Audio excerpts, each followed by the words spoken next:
Bismillahirrahmanirrahim. Assalamualaikum warahmatullahi wabarakatuh.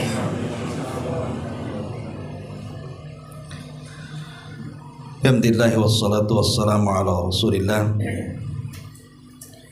wa ala alihi wa sahbihi wa mawalah wa la hawla wa la quwwata illa billahi wa ba'du. Alhamdulillah, di malam hari ini kembali kita bisa melanjutkan kajian kita membahas fikih Asmaul Husna, dan kita sudah masuk pada halaman ke-258 dari nama Allah Subhanahu wa taala Asy-Syahid Ar-Raqib, yang maha menyaksikan dan yang maha mengawasi. Kenapa disebut oleh pengarang dua nama Allah sekaligus, Asy-Syahid dan Ar-Raqib? Karena sebagian para ulama mengatakan makna Asy-Syahid adalah Ar-Raqib. Jadi makna yang maha menyaksikan artinya juga maha mengawasi. Di sini pengarang menyebutkan beberapa dalil dari Al-Qur'anul Karim. Di antaranya dalam surah Al-Buruj Allah mengatakan wallahu ala kulli syai'in syahid, dan Allah maha menyaksikan segala sesuatu. Kemudian juga disebutkan dalam surah An-Nisa 79-nya wa kafa billahi syahida, dan cukuplah Allah yang menjadi saksi. Di zaman Umar bin Khattab radhiyallahu an terjadi banyak peperangan, terutama ketika melakukan penyerbuan ke negeri Persia dan ditaklukkannya Baitul Maqdis. Ratusan bahkan ribuan kaum muslimin mereka gugur menjadi mati syahid. Sampailah berita ini kepada Umar bin Khattab radhiyallahu an. Kemudian Umar meminta agar nama-nama orang yang mati syahid itu disebutkan di hadapannya. Tapi kebanyakan orang-orang yang mati syahid Umar tidak mengenalnya. Jadi satu persatu orang yang meninggal dalam peperangan itu disebutkan di hadapan Umar, tapi kebanyakan Umar tidak mengenalnya, saking banyaknya kaum muslimin yang mati syahid itu. Tetapi bagi Umar bin Khattab radhiyallahu an, sekalipun kata beliau aku tidak mengenal mereka yang gugur satu persatu dalam peperangan itu, tetapi Allah Subhanahu wa taala kenal siapa mereka. Maka Umar pun membaca ayat wa kafa billahi syahida, dan cukuplah Allah yang menjadi saksi atas gugurnya mereka. Kemudian juga Allah Subhanahu wa taala mengatakan dalam surah Al-Hajj ayat 17, innallaha ala kulli syai'in syahid. Sesungguhnya Allah menyaksikan segala sesuatu. Dan banyak lagi ayat-ayat yang menyebutkan tentang salah satu nama Allah Subhanahu wa taala adalah Asy-Syahid. Adapun Ar-Raqib disebutkan dalam surah An-Nisa, innallaha kana 'alaikum raqiba. Sesungguhnya Allah selalu menjaga dan mengawasi kamu. Dan Allah mengatakan dalam surah Al-Ahzab 52-nya, wa kana Allahu 'ala kulli syai'in raqiba. Dan Allah maha mengawasi segala sesuatu. Dan Allah juga mengatakan dalam surah Al-Maidah ayat 117, wa kuntu alaihim syahida ma dumtu fihim. falamma tawaffaitani kunta antar raqib alaihim wa anta ala kulli syai'in syahid. Dan adalah aku menjadi saksi terhadap mereka, maka setelah engkau wafatkan aku, engkaulah yang mengawasi mereka, dan engkau adalah maha menyaksikan atas segala sesuatu. Ini perkataan siapa? Isa ibnu Maryam. Jadi saat Isa bin Maryam dihadapkan kepada Allah Subhanahu wa taala, kemudian Allah mengatakan kepada Isa, "A anta qulta linnas?" Apakah engkau mengatakan kepada manusia, ambillah aku dan ibuku sebagai Tuhan selain daripada Allah Subhanahu wa taala? Maka Isa mengatakan, "Subhanak, maha suci engkau ya Rabb. In kuntu qultuhu faqad alimta." Kalau aku mengatakannya pasti kau tahu, karena engkau mengetahui segala sesuatu. Sampai kepada ayat, "Wa kuntu alaihim syahida ma dumtu fihim." Dan adalah aku menjadi saksi terhadap mereka. Falamma tawaffaitani kunta antar raqib alaihim. Maka setelah engkau wafatkan aku ya Rabb, engkaulah yang akan mengawasi mereka. Wa anta ala kulli syai'in syahid. Dan engkaulah maha menyaksikan atas segala sesuatu. Ma'asyiral muslimin yang dimuliakan Allah Subhanahu wa taala, kita tahu bahwa kalimat syahid secara bahasa itu artinya menyaksikan. Jadi orang yang menyaksikan sebuah kejadian itu disebut syahid. Berarti orang itu menyaksikan dan hadir di tempat kejadian. Itu secara bahasa. Tetapi secara istilah berbeda. Makanya kita lihat orang yang meninggal dalam peperangan disebut syahid karena mereka hadir dalam peperangan dan menyaksikan peperangan dan gugur di peperangan, maka disebut syahid karena mereka menyaksikan dan hadir di situ. Tetapi secara istilah ada yang mengatakan bahwa makna syahid itu adalah al-alim, zat yang maha mengetahui. Kalau pengetahuan Allah Subhanahu wa taala secara mutlak, maka disebut alim. Allah itu mengetahui segalanya. Tapi kalau seandainya dikatakan Allah itu mengetahui bawatin al-umur, sesuatu yang tersembunyi, maka disebut al-khabir. Tapi Allah Subhanahu wa taala kalau mengetahui sesuatu yang tampak, maka disebut syahid. Ada sebagian ulama yang memerinci seperti itu. Tetapi para ulama banyak yang mengatakan bahwa syahid adalah sesuatu ya'lam mengetahui sesuatu yang gaib bagi kita. Karena bagi Allah Subhanahu wa taala itu tidak ada yang gaib. Sesuatu yang kita anggap gaib bagi Allah itu tidak gaib. Seperti umpamanya alam para malaikat bagi kita gaib, karena kita tidak pernah mampu memandang para malaikat. Alam jin bagi kita gaib, sekalipun mereka memandang kita, kita tidak bisa memandang mereka. Jadi yang gaib bagi kita, bagi Allah itu tidak gaib. Itu makna syahid. Ketika antum bicara kepada saya tidak bisa menerka apakah pembicaraan yang antum lontarkan di lisan-lisan antum itu sesuai dengan hati yang tersembunyi dalam dada antum. Saya tidak mengetahui apakah ada kesesuaian. Bisa saja mungkin hatinya bermaksud baik, tetapi lisannya saja manis. Ya. Kita ini hanya bisa berhukum dengan hukum zahir saja, karena kita tidak pernah mengetahui isi hati manusia. Lah sesuatu yang gaib bagi kita, Allah tidak gaib.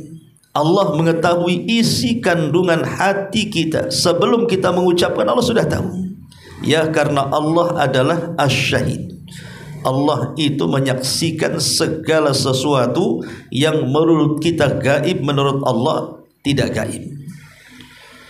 Ma'asyiral muslimin yang dimuliakan Allah Subhanahu wa taala, baik di sini pengarang ketika menyebutkan tentang syahid, beliau juga memberikan definisi, di antaranya adalah makna syahid adalah yang melihat segala sesuatu. Tidak tersembunyi bagi Allah sesuatu apapun. Dia mendengar semua suara yang lirih maupun yang jelas. Dia melihat segala yang ada, yang lembut maupun yang kasar, yang kecil maupun yang besar. Ilmunya meliputi segala sesuatu dan dia menyaksikan perbuatan baik dan jelek para hambanya. Lihat di sini, sedemikian detilnya nama Allah Asy-Syahid. Kata beliau, dia melihat segala sesuatu yang tersembunyi bagi kita. Bagi Allah Subhanahu wa ta'ala tidak ada yang tersembunyi. Kemudian dia mendengar semua suara yang lirih maupun yang jelas. Kalau kita terkadang hanya mendengar yang jelas-jelas saja. Terkadang ada orang yang ngomong di hadapan kita, terkadang kalau telinga kita agak budak, kadang-kadang kita tanya, bisa diulang nggak? Tadi ngomong apa kamu? Padahal orangnya dekat tuh. Ya. Tapi bagi Allah Subhanahu wa ta'ala, dia mendengar semua suara yang lirih maupun yang jelas. Seperti yang terjadi ketika seorang wanita mengadu karena diceraikan suaminya kepada Nabi SAW. Kemudian dia meminta kepada Rasul untuk rujuk. Ketika suaminya mengatakan, anti ka dhahri ummi, engkau itu seperti punggung ibuku. Maka dia mengadu kepada Rasul. Kata Rasul, kalimat itu menurut ala jahiliyah adalah kalimat cerai, karena ketika itu belum ada syariat dihar. Wanita ini sedih karena tidak bisa rujuk lagi kepada suaminya, karena Rasul sudah mengatakan itu kalimat cerai dalam bahasa jahiliyah. Setiap hari wanita ini mengadu kepada Rasul untuk rujuk. Sampai pada waktunya ketika wanita ini datang menghadap Rasul, di situ ada Aisyah radhiyallahu anha berdekatan duduknya. Tiba-tiba Allah Subhanahu wa ta'ala tulikan Aisyah tidak mendengar apa percakapan Rasul dengan wanita itu. Menunjukkan bahwa terkadang pendengaran kita ini terbatas. Ada kalanya kita tidak bisa mendengar. Tetapi pendengaran Allah Subhanahu wa ta'ala tidak terbatas, dan itu bagian daripada makna syahid. Dia mendengar semua suara yang lirih maupun yang jelas. Bahkan dia melihat segala yang ada, yang lembut maupun yang kasar, yang kecil maupun yang besar. Ilmunya meliputi segala sesuatu dan dia menyaksikan perbuatan baik dan buruk seluruh hamba-hambanya. Itu makna syahid juga menurut pengarang di sini. Adapun ar-raqib, kata beliau, maknanya adalah yang melihat apa yang dirahasiakan di dada-dada manusia, serta yang mengawasi apa yang dilakukan oleh setiap jiwa. Dialah yang menjaga semua makhluk, memperjalankan dengan sebaik-baiknya ketentuan dan peraturan. Dia mengawasi apa yang bisa dilihat dan penglihatannya yang tidak ada satu apapun tersembunyi baginya, serta mengawasi ucapan makhluk dengan pendengarannya yang meliputi segala sesuatu, dan dia mengawasi semua makhluk dengan ilmunya yang meliputi segala sesuatu. Ya, hampir mirip-mirip saja makna ar-raqib dengan kalimat asy-syahid. Ma'asyiral muslimin wal muslimat rahimakumullah. Di zaman Nabi sallallahu alaihi wasallam atau di zaman para sahabat Nabi sallallahu alaihi wasallam, ada kisah dari Abdullah ibn Umar radhiyallahu anhu. Jadi satu hari Abdullah ibn Umar sedang jalan-jalan di padang pasir. Kemudian marra bira'il ghanam. Tiba-tiba Ibnu Umar ini melintasi seorang laki-laki penggembala kambing. Faqala, maka Ibnu Umar mengatakan, ya ra'il ghanam, wahai sang penggembala kambing. Dia mengatakan, apakah ada satu kambing dari kambing-kambing yang kau gembala itu yang akan kau jual kepadaku? Maka tiba-tiba kemudian sang perawat kambing ini, penggembala kambing ini mengatakan, aku tidak memiliki satu kambingku, aku hanya disuruh untuk menjaganya saja. Aku ini bekerja di sini, ini bukan kambing-kambingku. Maka Ibnu Umar mengatakan, enggak apa-apa, jualah satu kepadaku. Bilang saja kepada majikanmu, akala hadzibu, ada serigala yang memakannya. Kan majikanmu tidak tahu. Farafa'a ra'i ra'sahu ila sama. Tiba-tiba penggembala kambing ini menengadahkan kepalanya ke langit. Kemudian mengisyaratkan tangannya ke langit dan mengatakan, ya fulan, maksudnya wahai Ibnu Umar, fa'aina Allah. Lalu di mana Allah Subhanahu wa taala? Di mana Allah? Fabaka Ibnu Umar, maka Ibnu Umar pun kemudian menangis. Padahal dia sedang menguji saja, menguji penggembala kambing di sini. Lah ketika kemudian perkataan penggembala kambing di hadapan Umar, fa'aina Allah, lalu di mana Allah? Mungkin aku bisa saja berdusta kepadamu bahwa salah satu kambingku dimakan serigala. Tapi mungkinkah aku berdusta kepada Allah sementara dia menyaksikan diriku? Lalu di mana Allah? Ya. Maka Ibnu Umar pun melihat kejujuran hamba ini, penggembala kambing ini, bertanya, siapa tuanmu? Akhirnya dicari tuannya. Setelah kemudian berjumpa, maka Ibnu Umar mengatakan, sebaiknya budakmu jual kepadaku. Setelah kemudian tawar-menawar, akhirnya dijualah budak ini kepada Ibnu Umar. Maka Ibnu Umar pun kemudian memerdekakan budak ini dan membebaskannya. Kisah ini menunjukkan pelajaran kepada kita bagaimana sang penggembala kambing ini mengajarkan bahwa Allah itu salah satu namanya Asy-Syahid. Dia adalah zat yang maha menyaksikan. Lahirlah sifat muraqabah di sini, bahwa kita merasa diawasi oleh Allah Subhanahu wa taala. Atau kisah ayahnya Ibnu Umar, Umar bin Khattab radhiyallahu an, ketika menjadi khalifah. Kisah yang makruf yang sering kita ceritakan. Saat malam-malam dia sedang berputar-putar.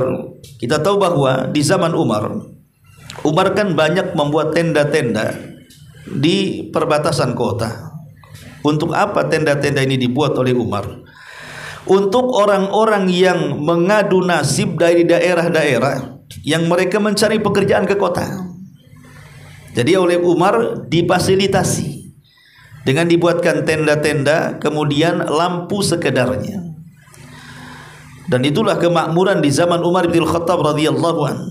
Betul-betul memperhatikan rakyatnya. Jadi di malam hari Umar ini berkeliling ke tenda-tenda yang ada di perbatasan kota itu.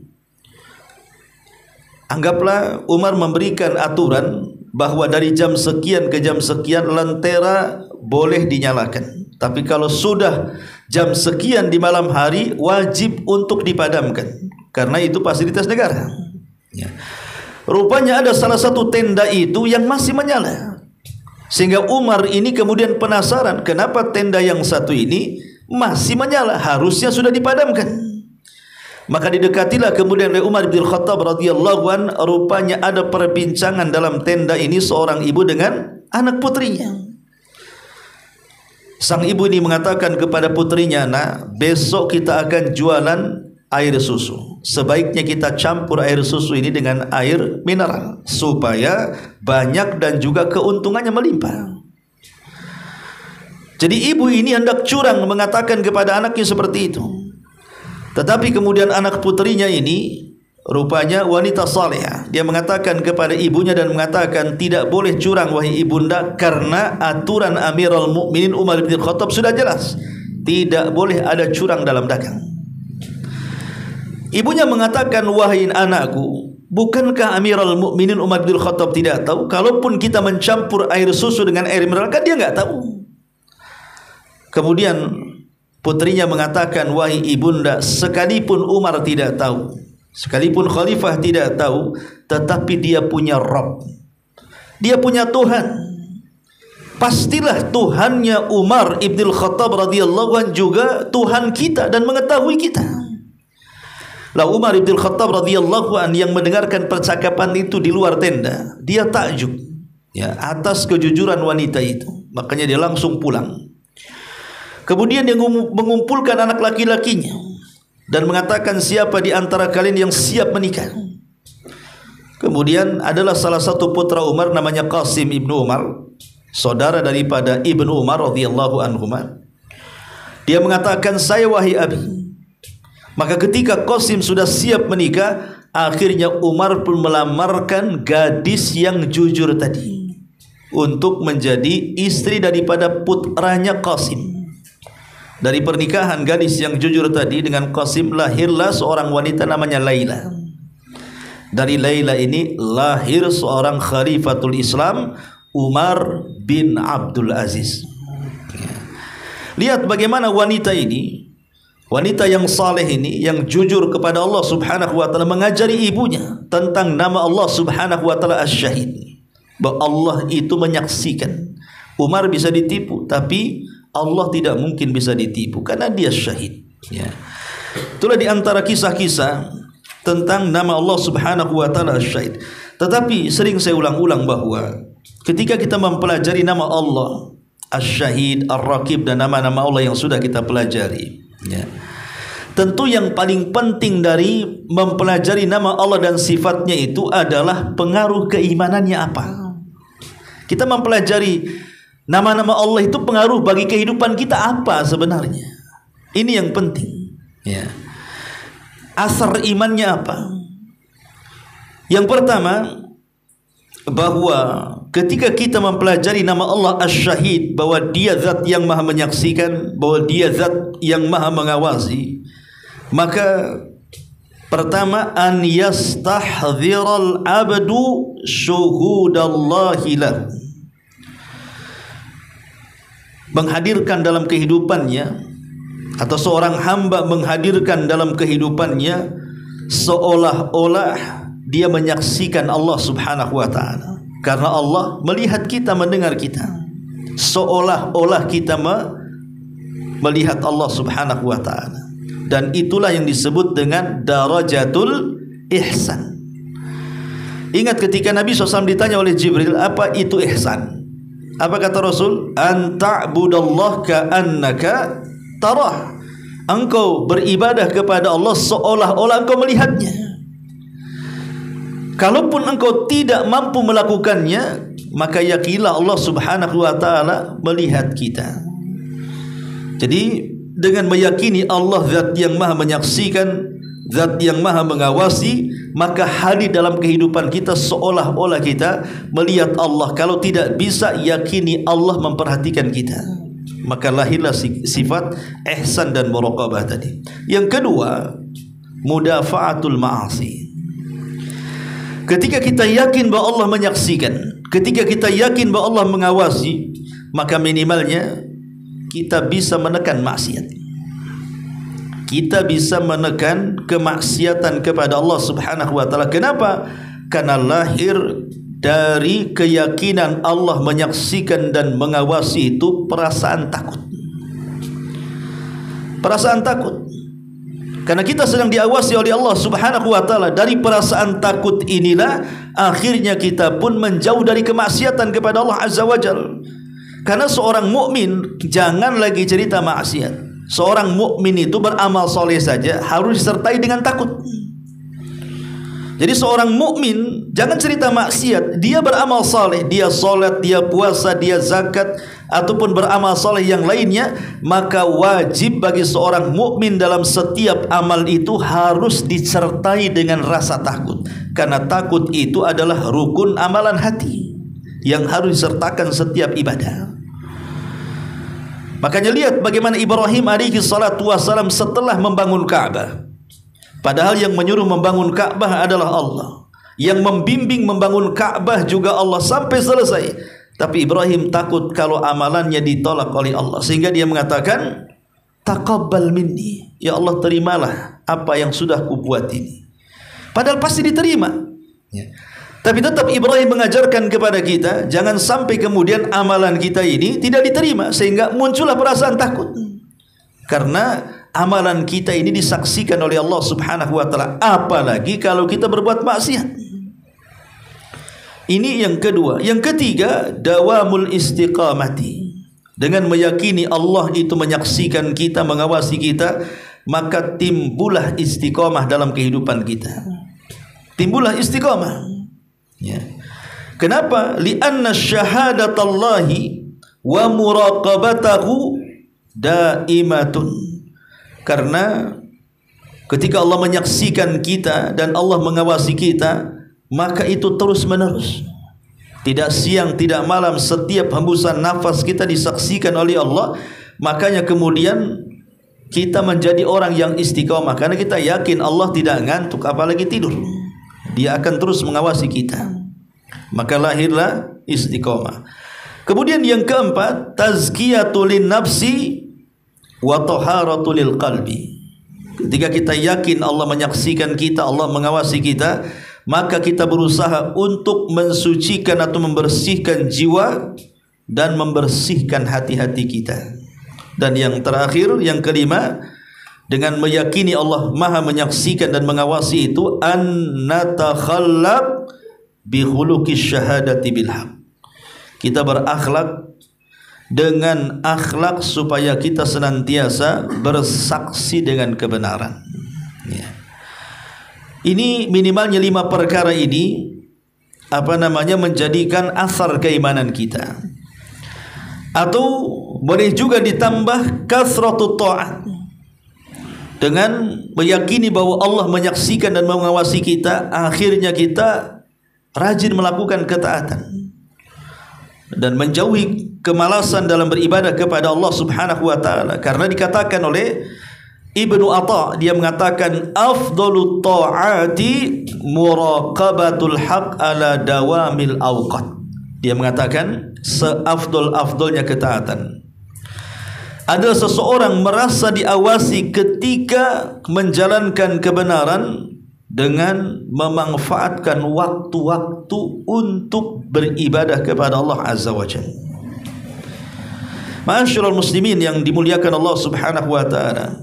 Intinya di sini bahwa banyak manfaat dengan meyakini Allah menyaksikan dan Allah mengawasi. Karena begini ikhwan, 2 nama Allah ini saja, kalau kita praktekkan dalam kehidupan kita sehari-hari, ini cukup menjadikan manusia itu terlahir menjadi manusia yang baik, manusia yang disiplin, manusia yang jujur, yang amanah, dan begitu seterusnya. Masalahnya, terkadang ketika kita ini mengimani tentang nama-nama Allah Subhanahu wa taala, itu hanya sebatas wujudnya Allah. Tapi mahanya Allah terkadang jauh panggang dari api kita ini mengimaninya. Kalau seandainya kita katakan, saya yakin, saya, antum atau siapapun meyakini Allah Subhanahu wa taala itu Maha menyaksikan dan Maha mengawasi, saya kira yakin. Seorang mukmin pasti yakin dan percaya Allah itu zat yang Maha menyaksikan kita semuanya, bahkan Maha mengawasi kita semuanya. Tapi masalahnya, tidak semua orang Islam yang meyakini Allah Maha menyaksikan, yang meyakini Allah Maha mengawasi, dia merasa yakin bahwa dia diawasi, dia sedang disaksikan oleh Allah Subhanahu wa taala. Kalau seandainya setiap muslim itu yakin Allah Maha menyaksikan, kemudian dalam hatinya merasa disaksikan, atau dia yakin bahwa Allah Maha mengetahui dan mengawasi, dan dia pun merasa diawasi, saya yakin orang itu tidak mungkin melakukan kemaksiatan, kan? Karena merasa diawasi masalahnya. Pasti gerak-geriknya pun akan dijaga dia. Ketika hendak mengambil sesuatu yang bukan haknya, tidak jadi diambil. Kenapa? Memang dia bisa tersembunyi dari manusia, Allah tidak tersembunyi, Allah menyaksikan. Sehingga dalam hatinya merasa disaksikan, Allah mengawasi, dalam hatinya merasa diawasi, tak jadi dia mengambil.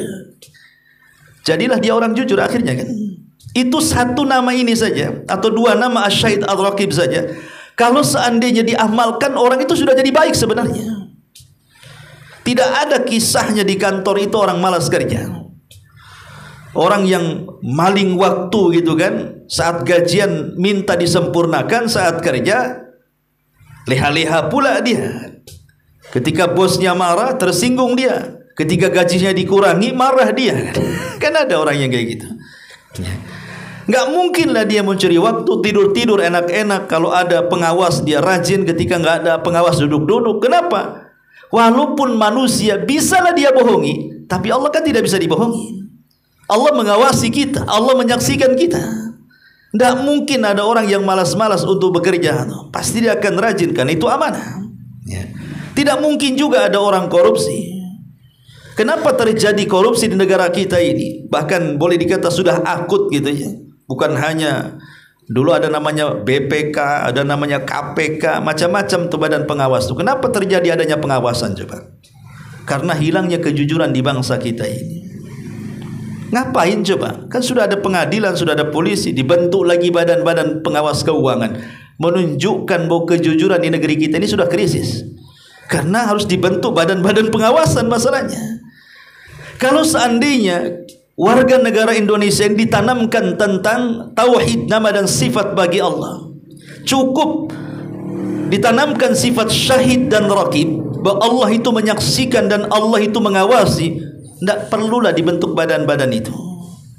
Kenapa? Karena setiap dia hendak maling, dalam hatinya, ya manusia bisa dibohongi, tapi Allah menyaksikan dia, Allah memperhatikan dia, tak jadi dia ngambil.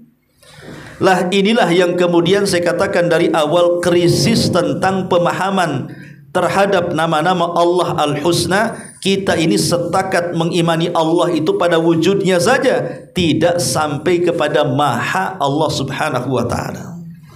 Padahal maha itu penting diimani, supaya tertancap apa sih keinginan ketika Allah itu memiliki nama Asy-Syahid dan Ar-Raqib tadi. Apalagi kalau semua nama diamalkan, maka manusia akan terlahir menjadi manusia-manusia yang baik, yang jujur, amanah, disiplin, dan begitu seterusnya.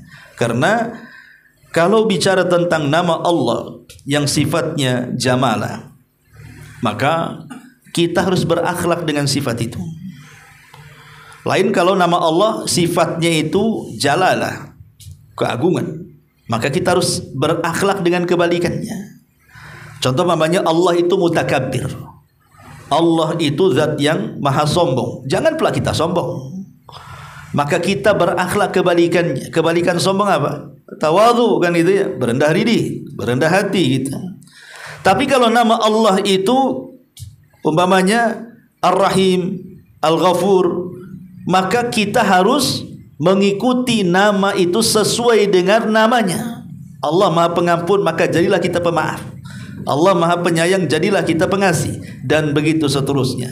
Termasuk Asy-Syahid juga Ar-Raqib. Ya, di balik dua nama ini tentu ada faedah yang luar biasa. Ma'asyiral muslimin yang dimuliakan Allah Azza wa Jalla, kata beliau di sini, barang siapa yang merenungkan makna dua nama ini, dia akan mendapatkan di antara keduanya terdapat kesamaan. Oleh karena itu Syekh Abdurrahman As-Sa'di rahimahullah ta'ala berkata, Ar-Raqib dan Asy-Syahid itu bersinonim.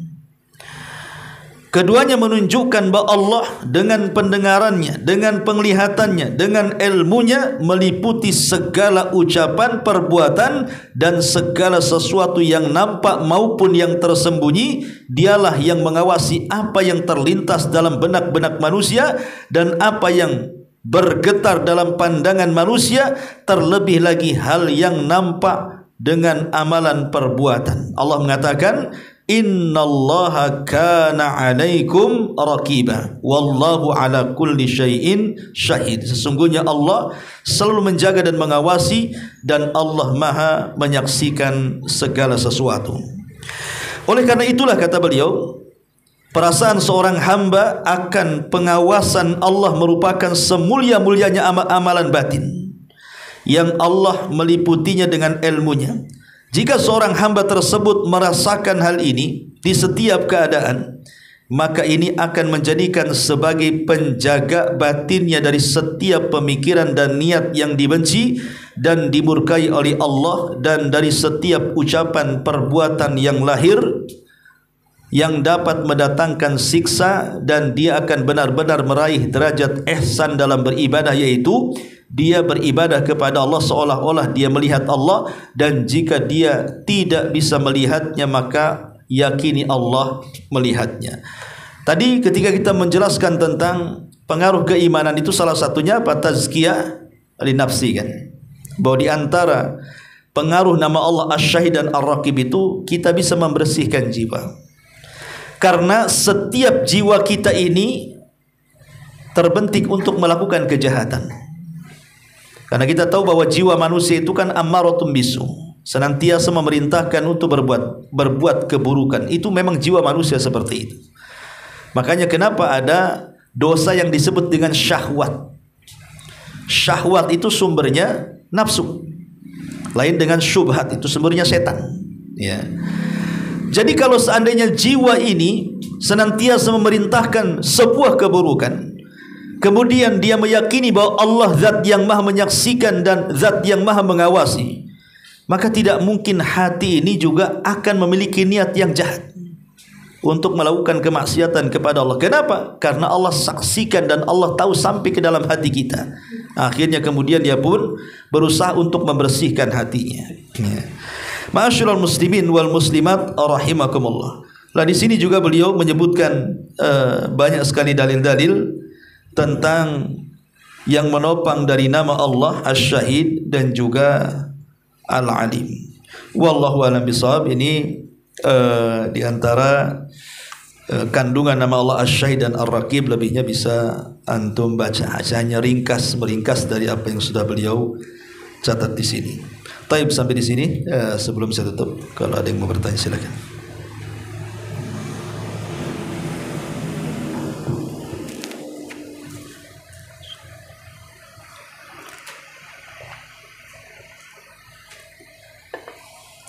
Taib, kalau enggak ada, kita subhanallah bihamdika asyhadu an la ilaha illa anta astaghfiruka wa atubu ilaik. Allahu ta'ala alam.